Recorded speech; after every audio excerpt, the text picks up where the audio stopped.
Good morning, good afternoon, and good evening, and welcome back to a holiday edition of BackTracks and Backlogs, the premier series that takes a look at games you either want to check out, new releases you haven't had time to dive into yet, or classics that have you come back again and again. My name is Andre Silva, aka Tally Drake, and I'm the counselor at large here to guide you through this series. Last time, we got our spook on with Capcom's Resident Evil 7 Biohazard, and before that, we climbed our way through the world of Jusant. Today, we're going to get ourselves into the holiday spirit by taking ourselves to the winter wonderland of Harlem, New York, and Spider Man Miles Morales. He's a menace! Too soft. He's a low-energy menace! Too easy. Maybe he's a weak-minded... Oh! Hey, Jonah! Looking good! Very festive! Menace! A feckless, treacherous, unhinged menace! 2020 Spider Man Miles Morales is a third person action adventure game that is a sequel to the much beloved Marvel Spider Man that was released back in 2018 by industry mainstay Insomniac. In that game, you step into the shoes of the American icon Peter Parker. This time, you take on the role of Brooklyn's own Miles Morales as he is the newest web slinger in his new neighborhood of Harlem. During winter break, you are put in charge of the city's safety as Peter goes on a much needed vacation with MJ. As the sole city protector, Miles has taken on a new kind of villain known as the Tinkerer, who is more than meets the eye as they have a bone to pick with the shady organization moving into Harlem known as Roxxon. Over the course of the game, you see Miles come into his own, not only as Harlem's friendly neighborhood Spider Man, but also as a person through friends and family. You can't help but see Miles as a relatable kid to root for as he navigates this new role thrust upon him. Sentimental moments here and there are sprinkled in through this experience that brings life and brevity to the controller and the player. And folks, it's a story that is deeper and it kind of gives you the superhero motif and something that will actually probably leave an impression on you as Miles goes through trials and tribulations all during a holiday break. But like I said before, the brevity and life in this story is kind of what brings you back to it again and again. Now let's go to the actual gameplay. For these superhero games to work, the main important focus these developers are trying to have is that you actually need to feel like a superhero to pull it off. You can look at Superman 64 as a game that failed that miserably, but you can look at modern contemporaries like the Arkham series of games, whether Arkham Asylum, Arkham City, Arkham Knight, who actually made you feel like the Batman. And here, Miles Morales does that in spades. Web slinging through New York comes as off as an ease and feels as if you're gliding through the winter backdrop of the city that never sleeps.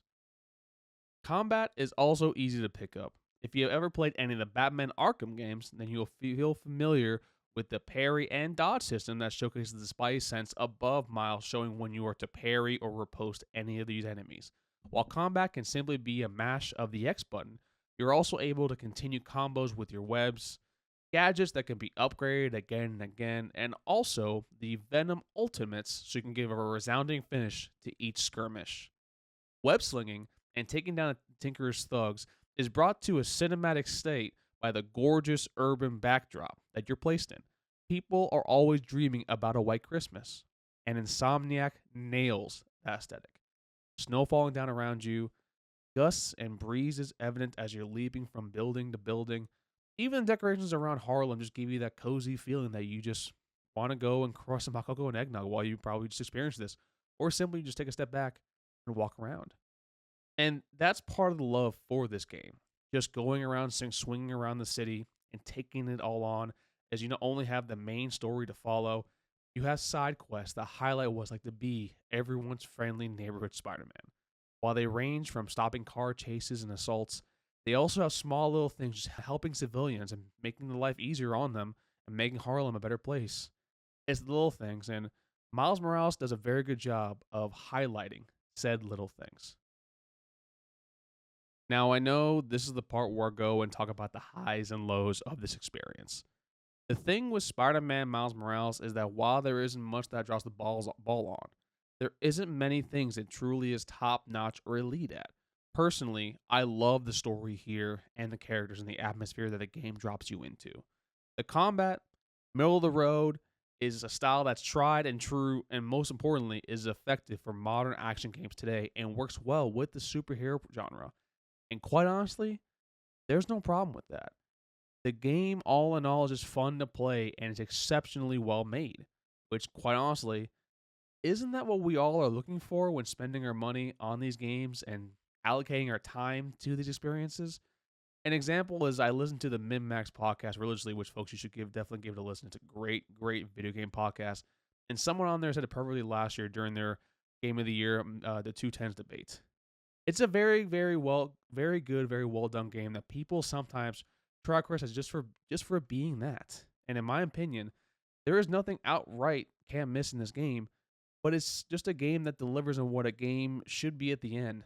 It's just plain fun, and sometimes being just plain fun, you don't need more than that. And I think Spider-Man Miles Morales hits a home run out of the park with that. Now, is this game worth pouring yourself a glass of eggnog, spiked or otherwise? For me, this is a title that will surely get you in a festive mood. And the fact that it only clocks in at about 10 hours flat, this is a short one that could just take you through the weekend. Like I said before, this game is just fun for the sake of being fun. And to use one of my favorite sayings, this game is just a video game as video game.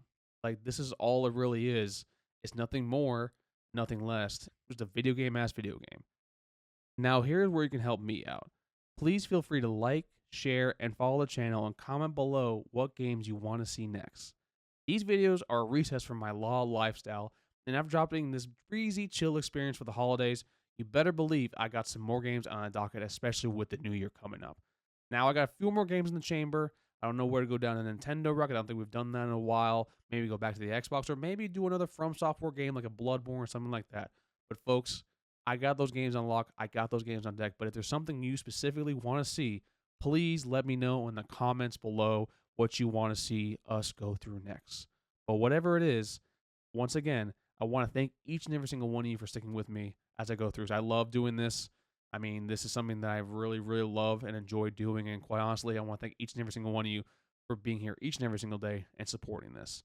Until next time, this was your boy, Andre Silva, a.k.a.